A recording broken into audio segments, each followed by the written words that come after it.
I'm not going to have anything to do with you again forever and ever and ever. And everything and ever and ever.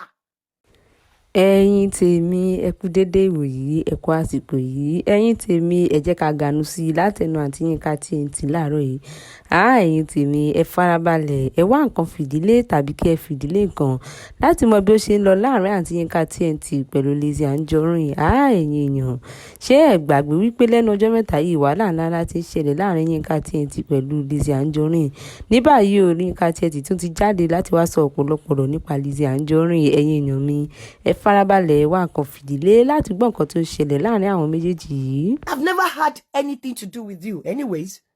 Ju pé mo love ẹ mo dẹ̀ wò pé nǹkan tó ń ṣẹlẹ̀ nígbà míì ask mọ́mí Adébíyí pé many times mo ti gbé fóònù tí mo ti nígbà tí ogun yẹn bá pọ̀ mo máa gbé fóònù mo máa sunkún lórí fóònù ni. Pé kí ló dé?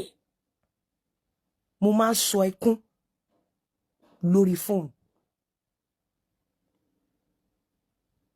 I don't have anything against you. Remain blessed. But it's not about affluence. It's not about affluence. And I've just come to let you know the other part of the story, the other side. It's not greener. It's not rosier it's not greener on the other side. The fact that people come to you to ask questions, don't think they don't also come to me. People come to me too to ask me. But kí ló ń ṣe pẹ̀lú bèbí kí ló a má ṣe báyìí kíníkan but mi ò kí ń gbọ́ mo ò fẹ́yàn láyé mo ní àbúrò kan ní Amẹ́ríkà mo máa tutọ́ a máa jọ tutọ́ sókè gbà fúnra wa ni no you cannot do that but I thank God I would rather nǹkan tó sọ pé àwọn èèyàn ń plan fún mi èmi ni kí n sọ fún ẹ wípé àwọn èèyàn ti sọ pé nǹkan tó ṣe o máa ṣe but it's always good my darling sister not to be predictable. It's always good káwọn èèyàn má lè predict ẹ kó má lè preempt ẹ. The same thing tó sọ yìí àwọn èèyàn sọ fún mi even yesterday I saw updates. Look at the updates that you were going to come for me. People were thinking I'll be the last person that you would come from. I mean you would come for. But kò ṣe nǹkan kan fún mi. I swear to God. I wish you well, as I've always wished you. And I pray that you continue to grow. Lágbára Ọlọ́run. Gẹ́gẹ́ bó ṣe sọ, and I'm saying it to you today. Pé everything around you, at everything around you, I'm staying away. Ọlọ́run gbọ́ pé tó bá tún ti rí mi with anything around you at all. Anything tó bá wù ẹ́ ni kó ṣe fún mi. I am going to stay away. As you have said, as you have indicated on your, you have indicated on your show, and it's going to happen. Number 2, unfortunately, mi ò ní lè delete àwọn nǹkan tó sọ pé kí n delete lórí page mi because I cannot, not that pé kò wù mí láti delete wọn, but mi ò ní lè trace wọn. So automatically, ó yẹ kí Facebook ti delete because tó bá ti anything tí wọ́n bá ṣe after 30 days Facebook máa ń delete so ó yẹ kí Facebook ti delete so nǹkan tó máa ṣẹlẹ̀ nìyẹn Facebook á delete fúnra ẹ̀ torí mi mọ̀ bí mo ṣe lè trace ẹ̀. Number 3 ó ní mo ní nọ́mbà ẹ lọ́wọ́ mi ṣe pè ẹ́ the same rule goes and apply to you ó ní nọ́mbà mi lọ́wọ́ before you came out láti ṣe show fún mi tó sọ nǹkan tó sọ. So gbogbo àwọn èèyàn believe pé ó ń ṣeré you cannot irú eré wo nìyẹn ìwọ náà ní nọ́mbà mi the same rule tí wo fi lè pè mí kí wá ní nǹkan tó tí wo fi ṣe orí tèmi ò fi ṣe orí tèmi fi láti pè ẹ́ pé kí n tó pè ẹ́ kí n tó jáde fún ẹ in tó ti lè mú wọ jáde fẹ́ mi tó ti sọ nǹkan tó sọ kò sí irú yẹn tó cover mi pé kí n pè ẹ́ pé kí ni mi ò lè pè ẹ́ náà because ìwọ náà pè mí. And so dem wípé èmi àti ẹ sí ní talking time because ìgbà tí mo ti ṣe show tí mo pe daddy yín bọ́ síta tí mo ní àìjọ ẹ bá wa sọ fún LIZZY nǹkankan you blocked me èmi náà dẹ̀ block àjọ block ara wa and we never had a sọ̀rọ̀ until bóyá ńgbà tí mo ṣe orin fún ọmọ ẹ Mọ́mí Adébíyí pé gan ló connect wa together so now and after 30 connect wa together kò dé sí nǹkan tá sọ pé ju pé ẹ ṣé o dẹ̀ ṣàdúrà, and that was the last time I spoke to you. So èmi náà dẹ̀ ti sin talking terms sọ̀rọ̀.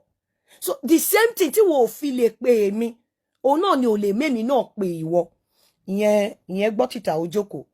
Number 4, ó ní àwọn èèyàn kan ni wọ́n push mi kí n wá bọ́ síta wá ṣe show tí mo fi pọ̀pọ̀ ẹ̀. I'm not into that kind of thing. Lẹ́kìn wá sọ fún ẹ, mo place ẹ sí position tẹ́lẹ̀ débi pé kò sí ẹni tó lè sọ̀rọ̀ ẹ lójú mi láìda. Ẹni tó bá sọ̀rọ̀ ẹ lójú mi láìda, ó ti kàn mí láràn. Position tí mo place ẹ sí tẹ́lẹ̀ nìyẹn.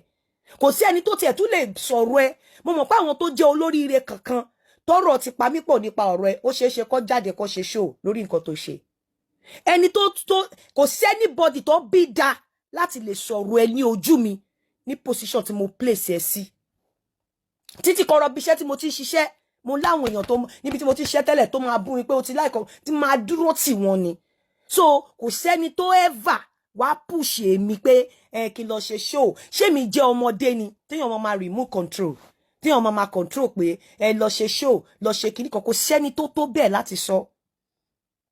Torí ó ní àwọn èèyàn kan ló push mi nígbà yẹn. Èmi and please ó ní ó fẹ́ balẹ̀. Mo fẹ́ kó sọ nǹkan tí mo bá ìjọ èmi tí n bá ti pè é rí sọ ọ̀rọ̀ èèyàn fún ẹ rí kí má jèrè ayé mi. Mo dẹ̀ fẹ́ kó sọ gbogbo nǹkan tó sọ pé mo lọ pé àwọn èèyàn kan wá béèrè lọ́wọ́ ẹ. I am not into that. I don't play those games. Mo ń play àwọn game bẹ́ẹ̀ yẹn. Ṣorí tí bá ń bá èèyàn sọ̀rọ̀ gan, mo mọ̀ débi pé mo mọ̀ nǹkan tó yẹ kí n máa sọ torí mi mọ̀ bóyá òun record mi one. Mo máa ń mọ̀ wípé nǹkan kan lè ṣẹlẹ̀ lọ́jọ́ iwájú láàrin èmi àti ẹ. Anybody tí bá ń bá ṣe.